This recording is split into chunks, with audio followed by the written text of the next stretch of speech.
आप सभी श्रोताओं को मेरा नमस्कार। स्वागत है आपका अपने चैनल सुनहरी कहानियाँ में।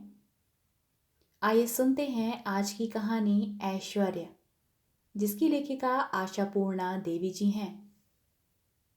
कहानी शुरू करने से पहले मेरा आपसे विनम्र निवेदन है, यदि आपको मेरी द्वारा सुनाई हुई कहानियाँ पसंद आती हैं तो कृपया कहानी को लाइक और चैनल को सब्सक्राइब करिएगा। आइए सुनते हैं कहानी ऐश्वर्य। श्री कुमार के सीढ़ी से उतरकर बरामदे से गुजरते ही चारों तरफ कीमती सेंट की खुशबू फैल गई। देह पर चुन्नटदार मलमल का कुर्ता और चुन्नट की हुई धोती का तहदार और लहराता सिरा जमीन पर लोट लोट जाता था। पैरों में बेशकीमती ग्रेशियन जूती और चांदी की मुठ वाली छड़ी थामे श्री कुमार तेजी से नीचे उतर गए। वे रोज ही इसी तरह निकल जाते हैं। पिछले 18 सालों से जाते रहे हैं, लगातार। और चाहे सारी दुनिया ही क्यों ना बदल जाए, श्री कुमार की चर्या बदल नहीं सकती। ना तो इस नियम का उल्लंघन हुआ है और ना सर धज में कोई परिवर्तन। और इसमें बदलाव के बारे में किसी ने शायद कभी सोचा भी नहीं। 25 साल की उम्र से ही वे इसी सर धज के साथ नियत समय पर और एक नियत ठिकाने पर हाजिरी बजा लाते हैं। उनके घर से निकलने और घर वापस आने का समय भी घड़ी देखकर ही तय है, जैसे रात के 8 बजे से 10 बजे तक, कुल मिलाकर 2 घंटे। वे कहाँ जाते हैं यह कोई दबी छिपी बात नहीं, लेकिन इस बारे में कोई कुछ कहता नहीं। सभी इस बारे में जानते हैं, लेकिन साफ साफ कोई बताना नहीं चाहता। शायद इसीलिए बताया नहीं जाता ताकि घर के मालिक का सम्मान बना रहे और घर की मालकिन का भी। लेकिन सवाल यह है कि अपर्णा इस तरह की प्रचलित सम्मान असम्मान से भरी दुनिया में रहती भी है। यहाँ की जमीन पर खड़े होकर और हाथ बढ़ाकर उसका सिरा पा लेना क्या इतना ही आसान है? जबकि आभा ने तो असम्मान की पहल करके भी देख लिया। श्री कुमार के छोटे भाई सुकुमार की पत्नी आभा उस दिन दालान के एक छोर पर बैठकर पान बना रही थी। जेठ जी के बाहर निकल जाते ही उसने सामने बैठी फुफेरी ननद नंदा की ओर आंखें तिरछी कर देखा और हौले से मुस्कुराई। इस मुस्कान का मतलब था, देख लिया ना, जैसा बताया था ठीक वैसा ही निकला ना। नंदा ने गाल पर हाथ टिकाकर हैरानी दिखाई और जिस तरह की मुद्रा बनाई उसे शब्दों में बांधा जाए तो कुछ इस तरह कहा जाएगा, ओ माँ सचमुच वैसा ही, अब भी इस उम्र में, ओहो। नंदा इस घर में बहुत दिनों के बाद आई थी। जब मामा मामी जीवित थे तो वे प्राय यहाँ आया करती थी। चूंकि वह बचपन में ही विधवा हो गई थी, इसीलिए इस घर में उसका आदर और जतन किया जाता था। लेकिन ममेरे भाइयों में उसके प्रति कोई विशेष उत्साह न था कि वे उसकी अगवानी यह कहकर करें कि आओ लक्ष्मी बहना, बल्कि जल्दी टले तो जान बचे वाली बात ही उनके मन में रहती। इसीलिए नंदा भी उखड़े मन से ही यहाँ आया करती। लेकिन अब की बार वह चाहकर ही आई है। हालांकि यहाँ आकर उसने घंटे भर के लिए भी अपने को किसी नए मेहमान की तरह कोने में सहेज नहीं रखा। नंदा जैसी फुर्तीली और मुखर स्त्रियों के लिए अपनी जगह बना लेने में कोई ज्यादा देर नहीं लगती।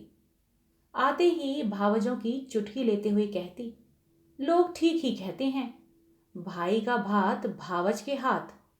अरे बहुरानियों, तुम दोनों धन्य हो। इस जनमजली ननद की खोज खबर तक लेती हो कभी? मेरे दोनों भोले भाले भाइयों को आंचल में बांध रखा है, कभी भूल कर भी। भाई खाने को बैठे हों तो वह तपाक से वहां पहुंच जाती, फिर मीठी चुटकी लेती हुई आसमान सिर पर उठा लेती। मैं क्या बके जा रही हूं, सुन भी रहे हो भले लोगों? यह मुंहजरी जिंदा भी है कि मरमरा गई? एक बार भी कभी इस बारे में कोई खोज खबर ली है? कोई ऐसा भी पराया हो जाता है? छी छी छी। अगर 2 दिन के लिए तुम्हारे घर पसर भी गई तो आखिर तुम्हारा कितना कुछ भकोस लूंगी। और इस घर पर भी हाल ये है कि एक वेला के लिए मुट्ठी भर अरवा चावल का भात तक नहीं जुटता। श्री कुमार ने हंसते हुए उत्तर दिया था, अरे भाई, अब अरवा चावल जैसी चिकनी और महीन चीजें कहाँ मिलती हैं आजकल। अब यह तो नहीं हो सकता कि तुम्हें मान सम्मान से बुलाकर फाका करने को मजबूर करें और तुम्हारी जान ही ले लें। अच्छा। अरे बाबू लोगों, दरअसल आदर और जतन करने की चाह होनी चाहिए, फिर तो घास की रोटी भी खाई खिलाई जा सकती है, समझे। अच्छा। सरल स्वभाव वाले श्री कुमार ठठाकर हंस पड़े। तो फिर मैं चला घास के तिनके के जुगाड़ में, तेरे लिए सहेज कर रखना ही पड़ेगा।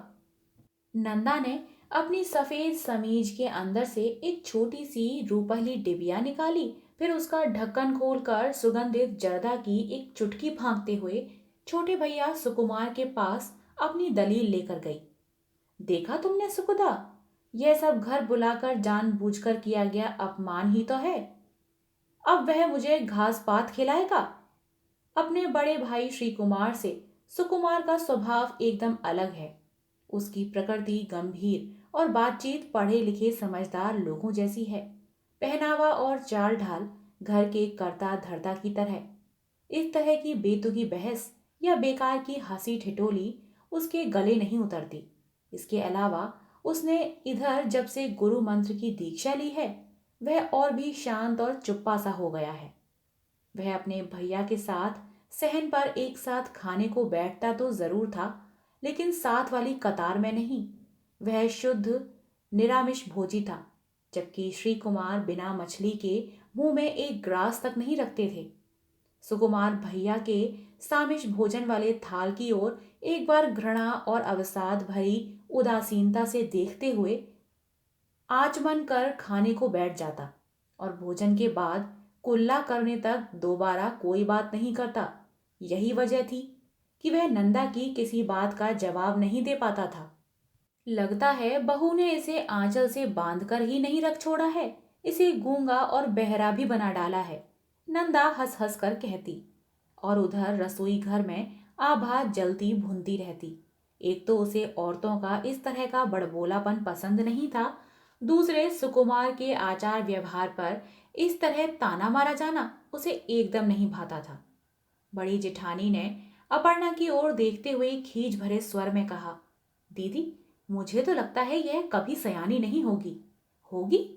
अब भी वैसी ही बेवकूफियां करती फिर रही हैं।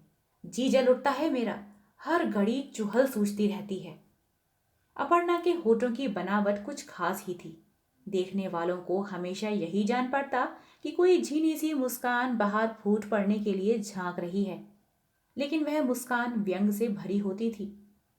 बनावट तो बनावट ही है, लेकिन आभा को यही जान पड़ा कि उसके उत्तर में वही तीखी मुस्कान मुखर हो गई है। लेकिन ऐसा नहीं था। जवाब उसने बड़े सहज ढंग से ही दिया था।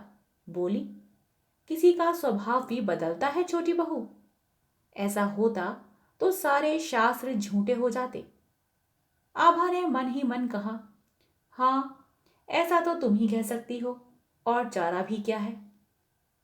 हालांकि यह सब नंदा के यहाँ आने के पहले दिन की गाथा थी।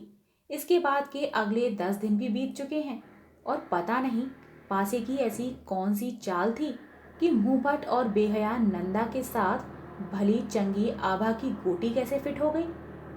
वह नंदा से उम्र में कितनी भी कम हो, 8-9 साल छोटी थी, और उम्र में भले ही छोटी हो, मान सम्मान में तो कुछ कम नहीं थी। और यही वजह थी कि दोनों पड़ले का तालमेल ठीक बैठ गया। हर घड़ी हंसी मजाक, फुसफुसाहट भरी बातें और गुनगुनाहट में कोई कमी नहीं थी। साथ जुड़ी नहीं कि पान खाने और सुपारी काटने में सारा समय बीत जाता। नंदा चबर चबर पान चबाती रहती और दिन में 5-7 बार पनबट्टा खोलकर बैठे बिना उसे चैन नहीं पड़ता। इस काम में छोटी बहू भी कुछ कम नहीं थी। आज भी वह पान पसारे बैठी थी और नंदा भी हाथों में सरौता लिए पांव फैलाए सुपारी काट रही थी। दोनों के चेहरे पर टेढ़ी मुस्कान खेल रही थी। श्री कुमार के बाहर निकल जाते ही उन दोनों ने आंखों में ही एक दूसरे को जो इशारा किया, गनीमत है कि किसी ने देखा नहीं। जेठ जी के कारनामों और करतूतों की चर्चा कर घड़ी भर जी बहलाने को तो कोई मिला। आभा के लिए यही राहत की बात थी। पति के साथ जेठ जी के बारे में दो एक बातें होती जरूर थीं, लेकिन उस निंदा या चुहल में कोई रस नहीं होता था। दो दो नौकरानियां थीं, लेकिन सूखी और सपाट। वे इस तरह के इशारों का कखरा तक समझ नहीं पाती थीं। बड़े बाबू की बात चली नहीं कि उनका भक्ति भाव उमड़ने लगता। और ऐसा क्यों ना हो भला? जो आदमी घर में सुबह शाम घंटा घंटा भर संध्या पूजा ध्यान किए बिना जल तक ग्रहण नहीं करता, प्रतिदिन गंगा स्नान करता है और नियम उपवास के बीच स्त्रियों का मुंह तक नहीं देखता, इतना ही नहीं, बर्तन भांडे और घर द्वार की सफाई और रखरखाव के बारे में सुकुमार को कोई कम परवाह रहती है? भैया की तरह अपनी सज धज बनाए रखना उसे नहीं आता। लेकिन देह में आग लगने का कारण सिर्फ यही नहीं है। तो क्या अपर्णा है? या अपर्णा के होठों के कोने की वह खास बनावट? आखिर ऐसी क्या बात है कि आभा उससे अच्छी तरह आंखें नहीं मिला सकती? क्यों अपर्णा के सामने खड़े होने पर उसे अपना कद बौना नजर आता है? और हाँ, यह बात मन की ओट नहीं ले पाती, क्योंकि हीनता का यह एहसास भी मन में ही होता है। और जहां अपर्णा की लोग हंसी उड़ा पाते, वहां अपर्णा ही लोग बागों की बराबर खिल्ली उड़ाती रहती है, अपनी उस अदृश्य हंसी की धारदार कटार से।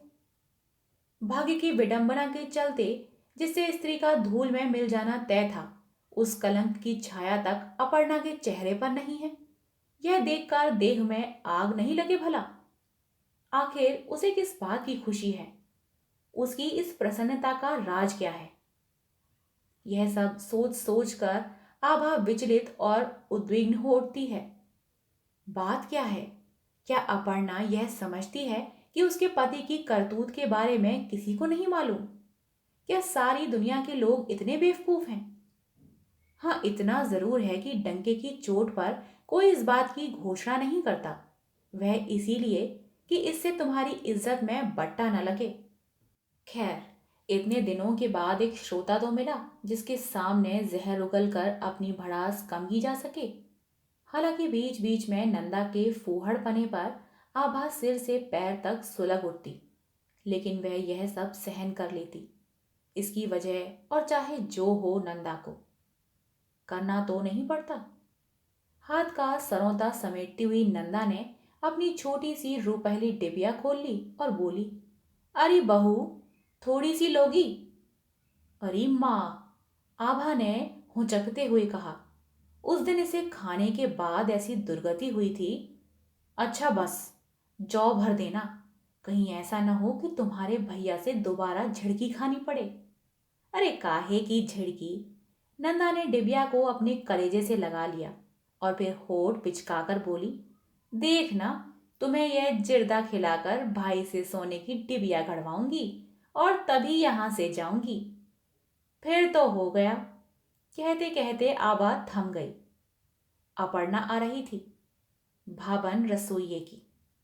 के बाद थोड़ी देर के लिए उसे छुट्टी मिली है। यह क्या बड़ी बहू? नंदा ने छूटते ही कहा, अब जाकर काम पूरा हुआ है तुम्हारा? अगर चौबीसों घंटे रसोई घर में पड़ी सड़ती रहोगी तो आखिर यह रसोईया किस काम का है भला? क्या उसे खाना पकाना नहीं आता? नहीं, पकाना क्यों नहीं आएगा भला? बस मुझे ही पड़ी रहती है। यह कहते हुए अपर्णा मुस्कुराई और सीढ़ी की ओर चल पड़ी। यह समय वह ऊपर अपने कमरे में ही बिताती, किताबें या पत्रिकाएं पढ़कर। इसके बाद वह रात को 10 बजे नीचे उतरेगी। तब तक श्री कुमार वापस आ जाएंगे और बच्चों के मास्टर विदा होंगे। सुकुमार का पूजा पाठ संपन्न होगा और इसके साथ ही खाने पीने की गहमा गहमी शुरू होगी। अचानक दोनों सखियों की आंखों में बिजली सी दौड़ गई। इस बिजली में और कुछ नहीं, किसी षड्यंत्र का संकेत था। नंदा ने तभी एक गहरी सांस भरी और मीठी चुटकी लेते हुए कहा, अभी ऊपर कमरे में जाकर क्या करोगी बहू? आभा अपना मुंह झुकाए पनबट्टे में पता नहीं क्या ढूंढती रही। अपर्णा ननद के इस सवाल को सुनकर घड़ी भर चुप रही, फिर बोली, और करूंगी भी क्या? अट्टा गोटी खेलूंगी। हाँ, ठीक ही कहा तुमने। कुमार भैया की भी यह कैसी गतिमति है कि सांझ ढली नहीं कि घर से गायब। उसकी झीनी सी मुस्कान अब बहुत दबी छिपी नहीं थी, लेकिन आभा अपनी आंखें ऊपर उठाती तो कैसे। वह पान मसाला ही ढूंढती रही। और दीदी, यह सब तुम पहली बार देख रही हो ना, है ना? अपर्णा ने तो बड़ी घाघ बुद्धि से सवाल को उलट दिया। नंदा का चेहरा फक पड़ गया, लेकिन उस पर बनावटी मुस्कान लाती हुई बोली, अब वह पहले वाली बात जाने दो। जवानी के दिनों की बात और है। अब इस तरह की मौज मस्ती के अड्डे छोकरे लोग जमाया करते ही हैं। घर संसार का बोझ कंधे पर है। अब यही देखो ना, इतने इतने रुपए लुटाकर बच्चों के लिए घर में मास्टर बहाल करना। ठीक है, घर में ढेर सारा रुपया है, लेकिन माँ लक्ष्मी तो इस तरह लुटाई जाने वाली चीज नहीं है। वह अगर शाम को बच्चों की पढ़ाई लिखाई खुद देख ले तो इस लूट को रोका जा सकता है कि नहीं? अपर्णा को राह चलते चलते ही जैसे कोई खजाना मिल गया हो। उसने बड़े उत्साह से कहा, ओ माँ, तुमने ठीक ही बताया दीदी। इतने दिनों से होने वाले घाटे पर तो कभी नजर ही नहीं पड़ी। ठीक है, और ही कुछ तय करना पड़ेगा। ठीक है, लेकिन इसमें मेरा नाम धाम मत लेना। दिमाग खराब हुआ है? मैं भला ऐसा क्यों करने लगी? नंदा अचानक जैसे अबोध बालक हो गई। बड़े ही भोलेपन से उसने पूछा, भले ही सारी दुनिया उलट पुलट जाए, लेकिन यह नियम नहीं टूटता। आखिर कुमार भैया जाते कहाँ हैं? ओ माँ, तुम अब तक यह नहीं जान पाई? हाय, तो फिर इतने दिनों से यहाँ आते जाते देखा क्या? अभिसार को जाते हैं और कहाँ? आभा अब तक पनभट्टे में से इलायची ही ढूंढ रही थी, जो उसे अब तक नहीं मिल पाई थी।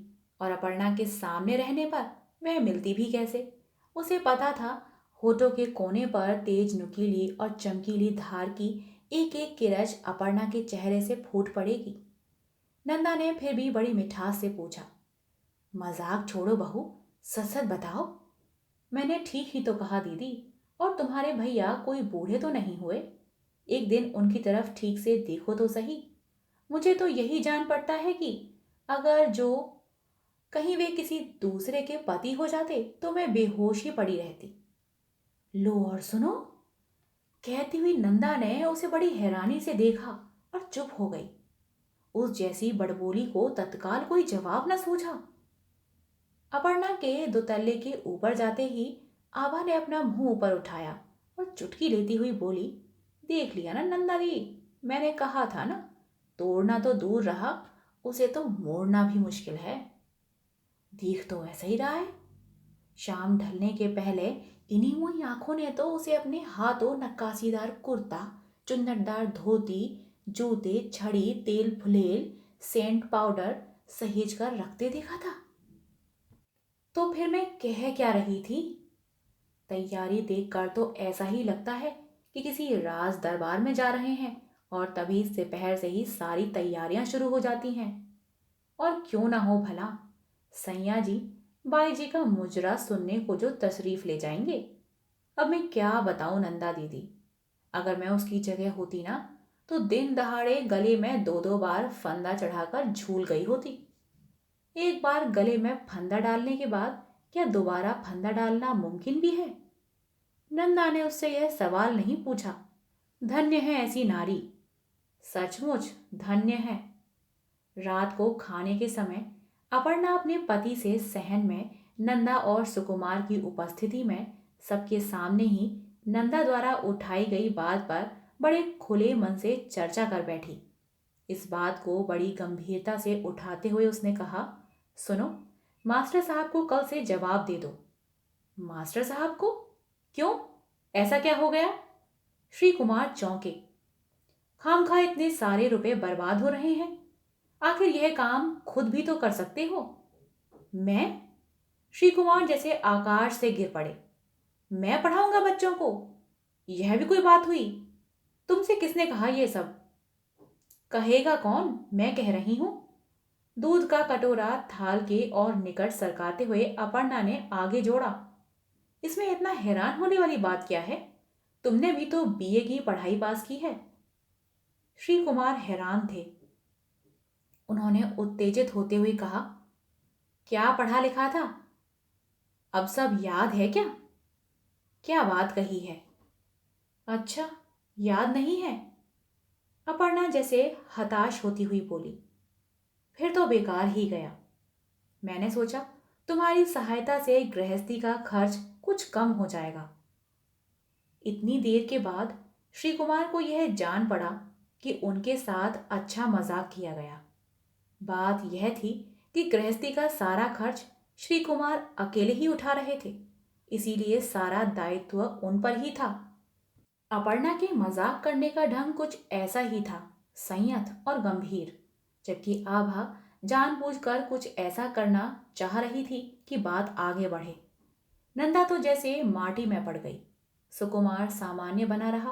वह हाथ मुंह धोकर खाने को बैठा था, इसीलिए हाँ हूं तक नहीं कर पाया। रात को पति पत्नी दोनों बैठे थे, पलंग पर पांव लटकाए। श्री कुमार ने पत्नी का चेहरा अपनी ओर मोड़कर कहा, मुझे काम का आदमी बनाने की कोशिश क्यों की जा रही है? ठीक ही तो किया। निकम्मे का भी कोई मान है भला? कोई दे ना दे, एक ने जो मान दिया है वही बहुत है। अरे वाह, वह भी क्यों मान देने लगा? आखिर उसका भी क्या सम्मान है? और इतना कहकर वह अपमान की आग में। क्या हुआ? श्री कुमार हैरान रह गए। आखिर रुक क्यों गई तुम? क्या बात है? कुछ भी नहीं। चलो हटो, सोना है। श्री कुमार ने थोड़ा सरकते हुए जगह बना दी। लगभग 1 मिनट की चुप्पी के बाद उन्होंने गंभीर स्वर में पुकारा, अपर्णा। उसको हाथ लगाने का साहस जुटा ना पाए, इसीलिए अपर्णा के माथे पर हाथ रखकर फिर पुकारा, अपर्णा। हम्म। सच बताना अपर्णा, क्या तुम अपने को अपमानित महसूस करती हो? तो फिर इस बारे में तुमने कभी कुछ कहा क्यों नहीं? मैं तो न जाने कितने दिनों से नशे की इस बुरी लत को छोड़ना चाह रहा था, लेकिन तुम इस बात को हंसकर उड़ाती रही। यही नहीं, खुद अपने हाथों से मुझे सजा सवार कर उस तरफ झोंक देती हो। आखिर तुम ऐसा करती क्यों हो? क्यों सवारती हो मुझे इतना? क्या कह रहे हो? अपर्णा सोने का बहाना छोड़कर उठ बैठती है। उसके होठों पर वही अनदेखी धार चमक उठती है। उसने कहा, क्यों करती हूं ये सब? यह तुम पूछ रहे हो? जीवों पर दया किया करो, लोग ऐसा कहते हैं कि नहीं? दया? अच्छा। सुकुमार ने तिलमिलाते हुए लेकिन धीमे स्वर में कहा, तो फिर मेरे ऊपर तरस खाकर ही? नहीं, अब तुमसे मैं बहस नहीं कर पाऊंगी। मैं तंग आ चुकी हूं इन सब से। तुम क्या मेरे लिए एक जीव मात्र हो या मेरे शिद हो? बताओ। तरस खाती हूं उस बेचारी के ऊपर, तुम्हारी वहीं प्राण चातकी विरहिनी चिराश्रय प्रार्थनी पर, और भी न जाने ढेर सारी प्यारी दुलारी सब। बताते क्यों नहीं अब? क्या याद नहीं आ रही वे सब की सब, जो तुम्हारी चाह में आंखें फाड़े राह ताक रही हैं? बहुत पहले, नए नए ब्याह के तुरंत बाद ही, संयोगवश इसी आशय का एक पत्र अपर्णा के हाथ लगा था, और वह आसमान से सीधे जमीन पर आ गिरी थी। लेकिन तब भी अपर्णा ने इस बात को सबसे छिपाए रखा। उसने सारे मामले को अपनी मुट्ठी से बाहर फिसलने नहीं दिया। पिछले 18 वर्षों से उसी अनुशासन में श्री कुमार की सारी चर्या ढल गई है। वे सुखी, संतुष्ट और आभारी हैं। उन्हें इसका ध्यान नहीं कि उनकी उम्र इतनी आगे खिसक चुकी है या उनके बारे में कोई सोचता रहा है। लेकिन उस चिट्ठी का एक एक शब्द आज भी अपर्णा के कानों में बज उठता है, और वह अब भी उसके प्रति चौकस बनी हुई है, और जब भी जरूरत पड़ती है उसका हवाला देकर पति को परेशान किया करती है। श्री कुमार 1 मिनट तक चुप रहे होंगे, लेकिन उन्होंने फिर गंभीर स्वर में पूछा, क्या तुम समझती हो अपर्णा कि मैं तुम्हें सचमुच कष्ट पहुंचाना चाहता हूं? तुम्हें इस बात का विश्वास होता है कि मैं तुम्हारा जी दुखाकर यह सब करना चाहता हूँ? अब आधी रात को तुम्हें पागलपन का दौरा पड़ा है? नहीं। तुम अब बात को छिपाओ मत, ठीक ठीक बताओ कि आखिर क्या। अचानक अपर्णा के होठों का रचाव बदल गया। सचमुच वे इतने तरल और कांपते हुए क्यों दिख रहे हैं? विश्वास हो जाएगा? क्या इस पर तुम्हें विश्वास है? नहीं। और तभी तो तुम्हारी ओर से इतना निश्चिंत रहा हूं अपर्णा। लेकिन तुम मुझ पर बीच बीच में दबाव क्यों नहीं डालती? क्यों नहीं तुम मुझ पर पूरी तौर से अपना अधिकार जताए रखना चाहती हो? आखिर मुझ पर तुम्हारा पूरा हक है। अच्छी मुसीबत है। क्या मैं जानबूझकर यह पागलपन कर रही हूँ? श्रीमान जी, किसी पेड़ के ऊपर अपना हक जताने के लिए उसकी जड़ों को खोद डालना बुद्धिमानी की बात है। मैं सारा कुछ अपनी मुट्ठियों में भींच लूं, ऐसी राक्षसी भूख मेरी नहीं। लेकिन यह सब सोचकर क्या होगा आज? सोना वोना नहीं है आज क्या? कल सुबह महाराजन नहीं आएगी। अब छोड़िए भी श्रीमान जी और सो जाइए, बहुत काम है। यानी कि इन सारी बातों पर अभी मिट्टी डालो। लेकिन श्रीमान जी आज कुछ ज्यादा ही विचलित हो उठे थे। वे इतनी जल्दी सारा कुछ निपटाने के पक्ष में नहीं थे। तनिक उत्तेजित स्वर में बोले, अपर्णा, मैं इस बात से अनजान नहीं कि मेरा आचरण तुम्हारे लिए अपमानजनक रहा है। ठीक है, लेकिन तुम्हारे द्वारा शह दिए जाने की बात की भी मैं अनदेखी नहीं कर सकता। मुझे यह ठीक ही जान पड़ता है कि इस रवैये में थोड़ा बहुत बदलाव आना ही चाहिए। अपर्णा ने छूटते हुए लेकिन बुझे हुए स्वर में कहा, मुझे भी यही सही जान पड़ता है। सोच रही हूं अगली बार जब दर्जी घर आएगा तो तुम्हारे कुर्ते के बदले कुछ एक बनियान सिल देने को कहूंगी। तो फिर ऐसी बात का मतलब? श्री कुमार ने हैरानी से पूछा। मतलब ये है जनाब कि थोड़ा बहुत बदलाव तो आना ही चाहिए।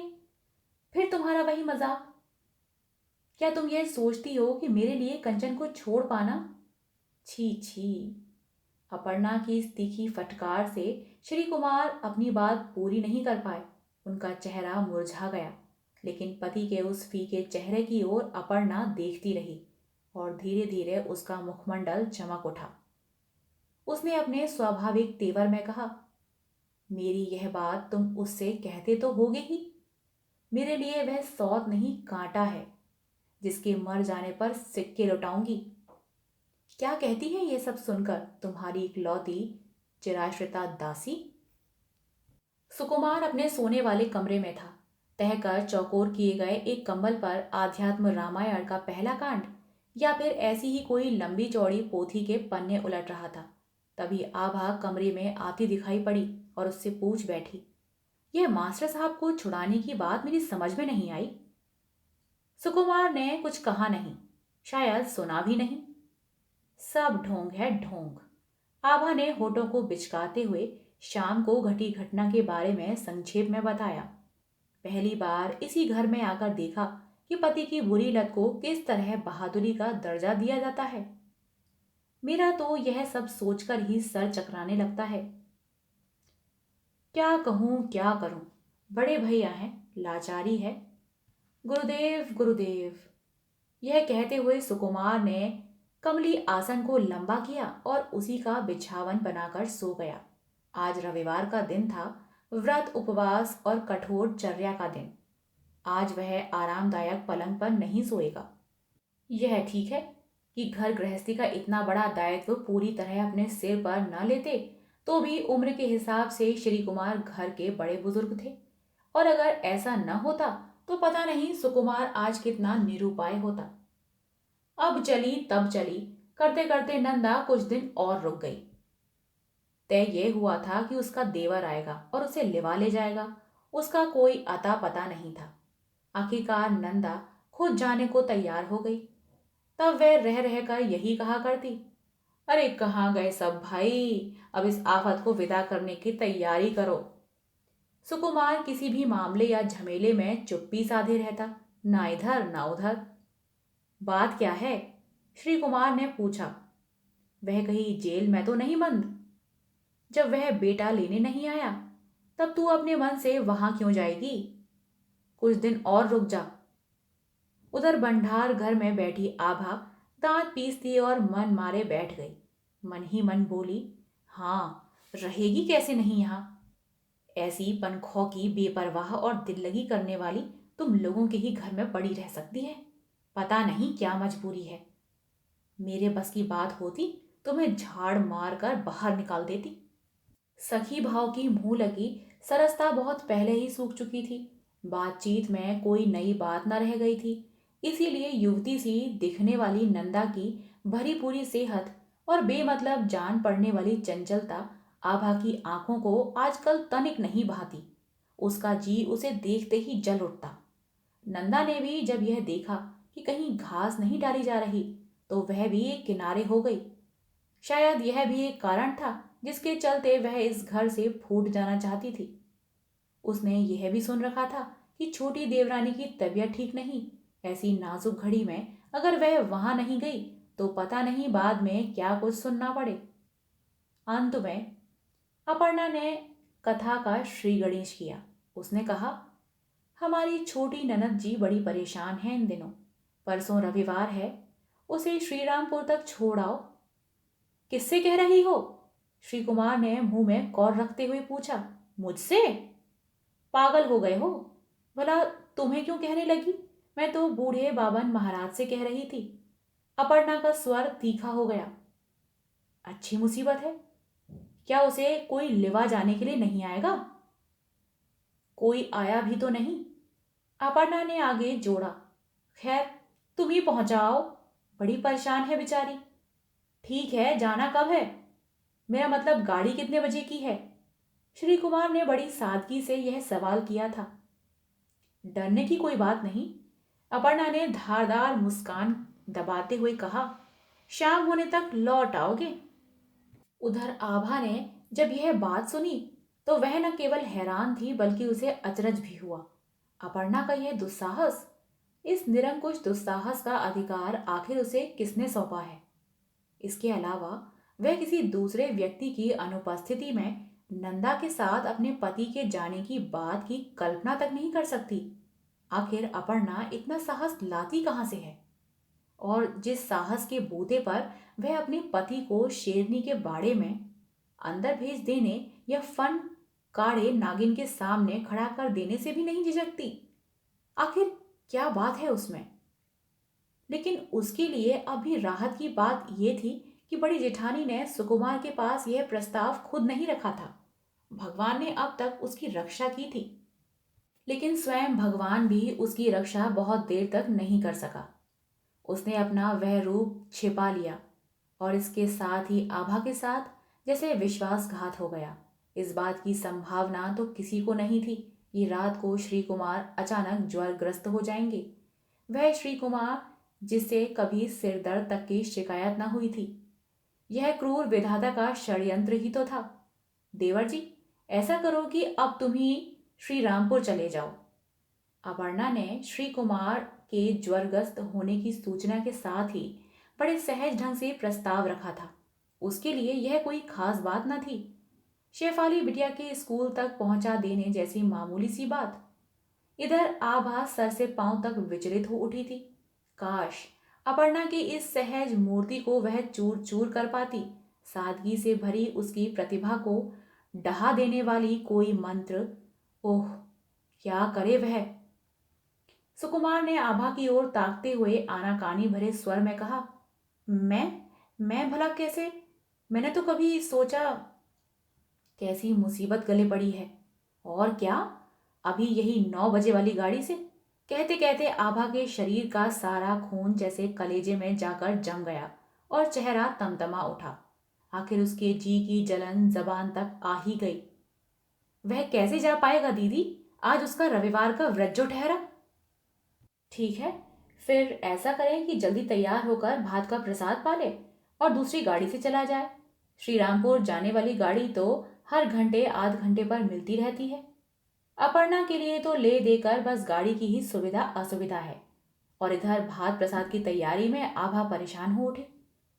ऐसा नहीं हो सकता कि आभा ने कलेजे पर पड़ा पत्थर हटाते हुए कह ही दिया, नंदा की रवानगी 2 दिन के लिए टल जाए। आज के दिन उसका जाना इतना ही जरूरी है। इतने दिनों तक तो पड़ी रही, 2 दिन और रह गई तो क्या महाभारत हो जाएगी। आभा ने अपर्णा की ओर बिना आंख उठाए ही सब कुछ कह डाला। अपर्णा के होठों पर आहिस्ता आहिस्ता फूट पड़ने वाली मुस्कान की अनदेखी कर। लेकिन यह क्या, अपर्णा मुस्कुरा नहीं रही बल्कि हैरान खड़ी है और कह रही है, तू इस मामूली सी बात का बतंगड़ बनाने पर क्यों तुली है छोटी बहू। 2-4 घंटे ही तो बात है। देवर जी शाम तक वापस लौट आएंगे और अपनी संध्या पूजा कर सकेंगे। इसमें परेशानी की क्या बात है भला। नंदा के घर वालों को चिट्ठी लिखी जा चुकी है। अगर वह नहीं पहुंच सकेगी तो उन्हें अच्छा लगेगा, है कि नहीं देवर जी। उन्हें यह बात बुरी नहीं लगेगी क्या। इधर देवर है कि कुछ समझ नहीं पा रहा, अपनी गर्दन हिलाकर क्या कहे, हाँ कि ना। और आभा, उसके हृदय का एक एक तार एक साथ झंझना कर जो कुछ कहना चाह रही थी उसे वह अपने होठों पर ला नहीं सकती थी। इसीलिए वह तेज कदमों से कमरे से बाहर निकल गई। हे नारायण, क्या तुम एक बार भी अपना मुंह ऊपर उठाकर देखोगी नहीं। ऐसा नहीं हो सकता कि सुकुमार को इसी घड़ी तेजी से बुखार आए और उसे दबोच ले, 104, 5 और भी ज्यादा। या फिर नल के नीचे नहाते हुए उसका पांव फिसल जाए और वह दुर्घटनाग्रस्त हो जाए। ऐसा भी तो होता है कि बिना किसी वजह चक्कर आ जाता है और आदमी धड़ाम से गिर पड़ता है। चाहे जैसे भी हो, ऐसी कोई विपदा टूट पड़े तो उसकी जान बचे। क्या ऐसा नहीं होगा। आए दिन होने वाली दुर्घटना क्या इसी दुर्लभ वस्तु है। तो फिर आभा क्या करे, कहाँ जाए। अपने समस्त फल जल हविष्यान और पूजा पाठ का सारा तामझाम बेकार करके यह रविवार का दिन कहाँ गायब हो जाता है। आखिर किस पर भरोसा कर पाएगी आभा। रेल का एकांत डिब्बा और किसी तीसरे आदमी की अनुपस्थिति, इस बात की कल्पना से ही उसका बदन सिहर उठता है। उसकी इच्छा हुई कि वह दीवार पर अपना सिर दे मारे और वहीं जान दे दे। आखिर अपने पति के बारे में उससे ज्यादा और कौन जान सकता था भला। आप सुन रहे थे कहानी ऐश्वर्य। आशा करती हूँ आपको ये कहानी पसंद आई हो। कहानी पसंद आई हो तो कृपया कहानी को लाइक और चैनल को सब्सक्राइब कीजिएगा। मिलते हैं एक नई कहानी के साथ, तब तक के लिए धन्यवाद।